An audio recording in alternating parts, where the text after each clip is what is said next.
Good morning friends. In last lecture we discussed introduction of strength of material. In this lecture we will discuss about load and classification of loads in strength of materials.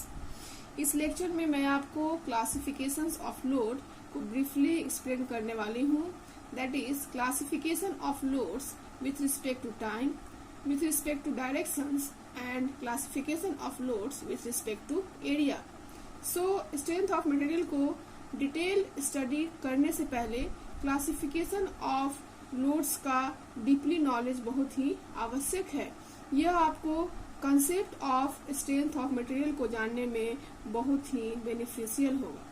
So now let us start. First of all, what is load? Load को किसी body या structural member पर कार्य करने वाली external forces के combined effect के रूप में परिभाषित किया जा सकता है.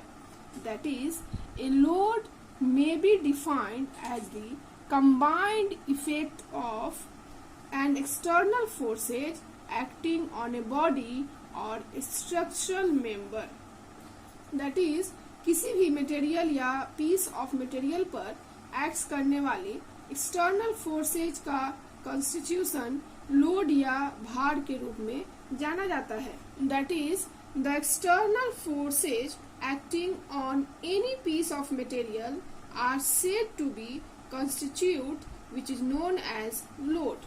In other words, we can say that load is defined as an external force or couple to which a machine components is subjected during its functionality. That is, load को एक एक्सटर्नल फोर्स या couple के रूप में define किया जाता है जिसकी मशीन कंपोनेंट्स को इसकी फंक्शनैलिटी के दौरान अधीन किया जाता है. दैट इज, लोड एक ऐसा एक्सटर्नल फोर्स या कपल है जिसको अप्लाई कर मशीन कंपोनेंट्स को फंक्शन में लाया जाता है, या यदि मशीन कंपोनेंट्स ऑलरेडी फंक्शन में हो तो उसके फंक्शन को रोका जा सकता है. फॉर एग्जाम्पल, एक कंपोनेंट का वेट जो दूसरे कंपोनेंट पर कार्य कर रहा है, that is weight of A component which is acting on the other components. Example, centrifugal force, inertia forces, friction forces, gas loads, wind loads, turning moment, bending moment, belt tension, etc. Now, classification of loads. Load को basically 3 दृष्टिकोण से classify किया गया है. That is, 3 point of view से load को classify किया गया है. फर्स्ट है with respect to time, second है with respect to directions and third है with respect to area. Now, first है with respect to time. With respect to time के अकॉर्डिंग लोड्स 2 टाइप के होते हैं. First, static load and second, dynamic load. Now, what is static load? यदि apply किए गए load का magnitude and direction with respect to time remains constant हो तो इस प्रकार का लोड स्टैटिक लोड कहलाता है. That is, static loads are to be said if magnitude and directions of the loads remains constant with respect to time. For examples, weight of a building acting on the ground and also a car parked at a car park are the best examples of static load. And static load को उनकी maximum magnitude द्वारा represent किया जाता है. That is, static load के case में मेरा maximum load जो अप्लाई होगा P मैक्सिमम, वो P के बराबर होगा. That is, static load are represented by their maximum magnitude. Now, further static load को 2 पार्ट्स में डिवाइड किया गया है. फर्स्ट है डेड लोड एंड सेकेंड है gradually applied load. Dead load यहाँ पे क्या होता है इसको हम लोग जानते हैं. All permanent components of A building including wall, beam, column, flooring material, etc. are dead loads. But building materials are not dead load until constructed in permanent positions. That is, जब तक फ्लोरिंग मटेरियल परमानेंट सेट नहीं हो जाता है constructions के दौरान, तब तक वो डेड लोड नहीं कहलाता है. That is building materials are not dead load until constructed in permanent positions. That is, dead loads are static forces that are relatively constant for an extended time. That is, dead load static force है जो एक विस्तारित समय, that is extended समय के लिए relatively constant है. From graph we see that time के इंक्रीज होने पर लोड का वैल्यू रिलेटिवली कांस्टेंट रहता है. सो इस तरह का लोड डेड लोड कहलाता है. हेयर टाइम के इंक्रीज करने पे लोड का वैल्यू यहाँ पे इंक्रीज नहीं कर रहा है, आप देख सकते हो लोड का वैल्यू रिमेन्स कांस्टेंट है. So this type of load are called dead load. Now gradually applied load. These loads are static forces that are relatively increased for an extended time, या कह सकते हैं कि for an increasing time. That is, in this case time के increase होने पे load gradually increase करता है. इस केस में लोड ग्रेजुअली इंक्रीज करता है. That is when a load is applied in installments called gradually applied load.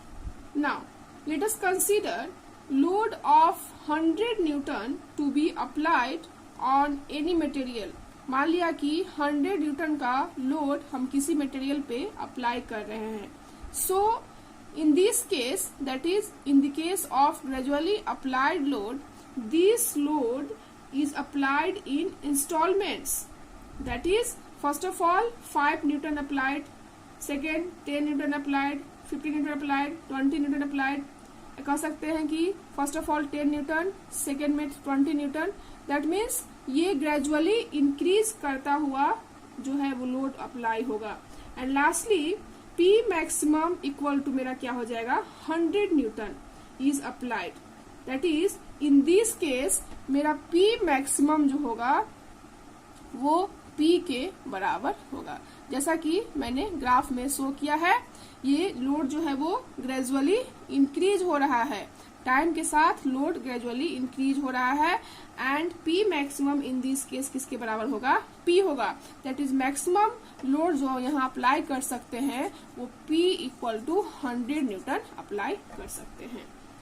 For example, mostly gradually applied load is found during testing of materials in strength of material lab.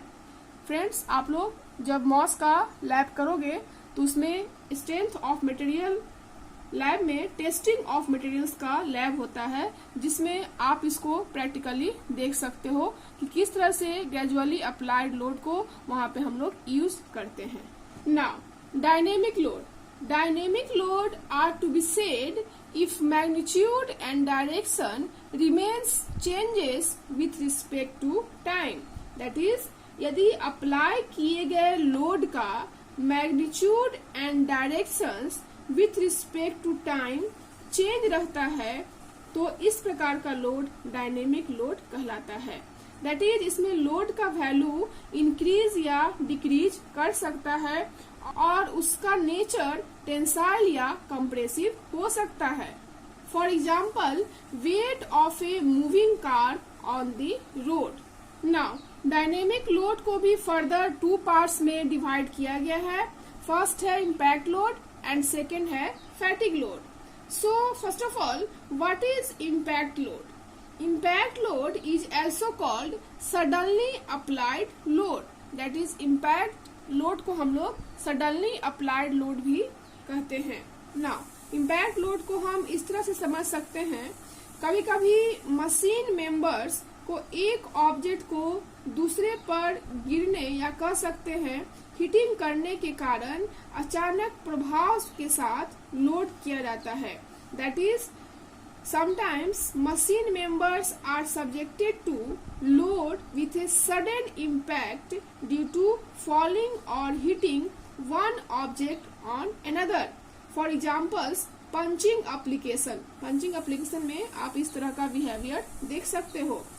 So the load produced due to these actions known as impact load. That is, in actions के कारण उत्पन्न load को impact load के रूप में जाना जाता है. That is, impact load means the load applied by a moving object and the application time of this load is negligible in comparison to other load which are applied gradually और over a long period of time. That is, impact load एक ऐसा load है जो short interval of time के लिए components पे कार्य करते हैं. दैट is, impact load is defined as those load which are acting on the components for a short interval of time. For example, IC engine, piston, springs, punching application, forging applications used for high power transmission and always caused vibrations. आप इस figure में देख सकते हो कि time के increase करने पे यहाँ पर लोड जो है वो ग्रेजुअली इंक्रीज कर रहा है. सो दिस टाइप का लोड जो है वो डायनेमिक लोड के अंदर आता है. दैट मीन्स इसका magnitude and directions remain changes with respect to time. So this type of load is called dynamics load. And dynamics load के अंतर्गत impact load and fatigue load आते हैं. सो इम्पैक्ट लोड को मैंने अभी यहाँ डिस्कस किया. Now what is fatigue load?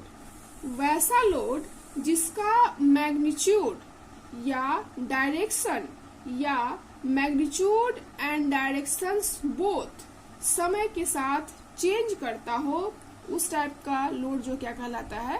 Fatigue load कहलाता है.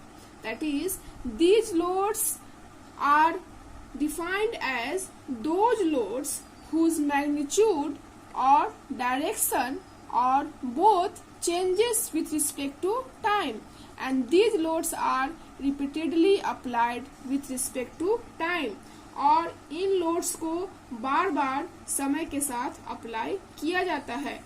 इसको ब्रीफली एक्सप्लेन करने के लिए मैंने यहाँ पे कुछ एग्जाम्पल्स लिए हैं. जैसे एग्जाम्पल्स फर्स्ट में मैंने यहाँ पे स्टैटिक लोड को शो किया है. So since in static load magnitude and directions of the load remains constant with respect to time, so this is an example of static load. क्योंकि यहाँ पे मैग्नीट्यूड एंड डायरेक्शंस जो है वो change नहीं कर रहा है, वो कांस्टेंट है. दैट इज पी मैंने यहाँ पे लोड अप्लाई किया है. दैट मीन्स ये रिमेन्स पी ही समय के साथ रहेगा.